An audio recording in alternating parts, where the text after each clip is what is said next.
then once said, although we work through financial markets, our goal is to help Main Street, not Wall Street.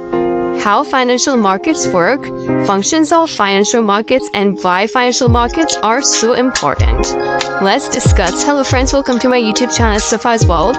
Financial markets performed in the essential economic functions of challenging funds from household firms and government that have saved surplus funds by spending less than their income to those that have a shortage of funds because they wish to spend more than their income. Both those who have saved are lending funds and those who must borrow funds to finance their spending. The principal lenders servers are households, but business enterprises and the government. The principal lender servers are households, particularly state and the local government, as well as foreigners and their government, sometimes also find themselves with excess funds and so lend them out. Folks, did you know that most important borrower spenders are business and the government? Yes, but household and foreigners also borrow to finance their purchases of cars, furniture, and household. Folks, in direct finance, borrowers borrow funds directly from lenders in financial market by selling them securities, which are a claim on the borrower's future income or asset. Securities are assets for the person who buy them, but liabilities for the individual or firm that sells. For example, if General Motors needed to borrow funds to pay for a new factory to manufacture electric cars, it might borrow the funds from savers by selling them bonds, that securities, that promise to make payments to the article for a specified period of time. Why is this challenging of funds from savers to spenders so important to economy?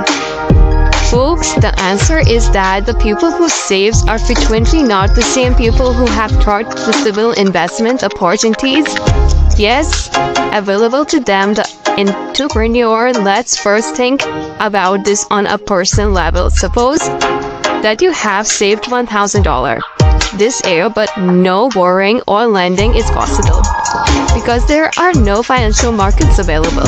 If you do not have an investment opportunities that will permit you to earn income with your savings, you will just hold on to the $1,000 and will earn no interest.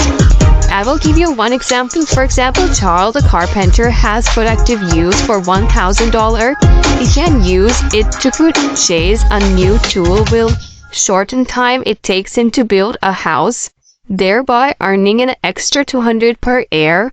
If you could get in touch with Kyle, you could lend him the $1,000 at a vendor fee, or you can say on interest of $100 per year, and both of you would be better off. You would earn $100 per year on your $1,000 instead of the zero amount that you would earn otherwise, while Char would earn $100 more income per year, and the $200 extra earnings per year minus the $100 rental fee for the use of the funds.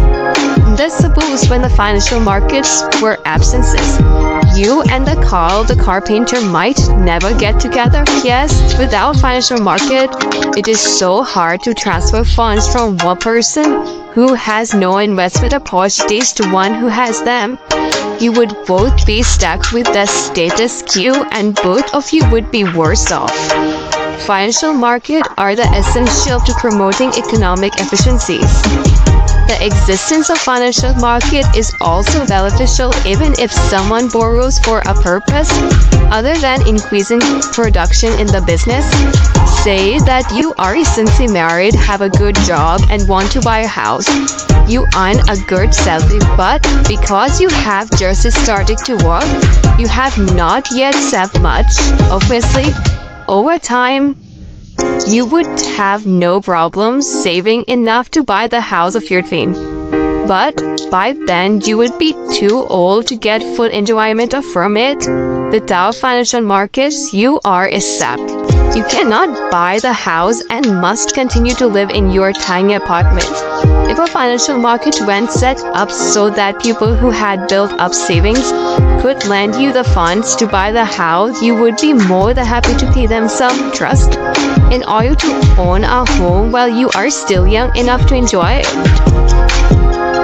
Then, over time, you would pay back your loan. The overall outcome would be such that you would be better off, as would the person who made you let the loan, though they would now earn some interest, whereas they would not if the financial market did not exist. Now we can see why financial markets have such an important function in the economy. Hope you understand. They allow funds to move from people who lack productive investment opportunities to people who have such opportunities. Wow, the financial markets are critical for producing an efficient allocation of capital, which contributes to higher productive and efficiency for the overall economy. Indeed, as we all explore, when financial markets break down during financial crisis, as they have in Mexico, East Asia, and Argentina in the recent years, severe economic hardship results, which can even lead to dangerous political instabilities. Well-functioning financial markets also directly improve the well-being of consumers by allowing them to time their purchases better. They provide funds to young people to buy what they need and can eventually afford without forcing them to wait until they have saved up the entire purchase price. Financial markets that are operating efficiently improves the economic welfare of everyone in this society. Hope you like this video. Keep liking and sharing isriffah as well.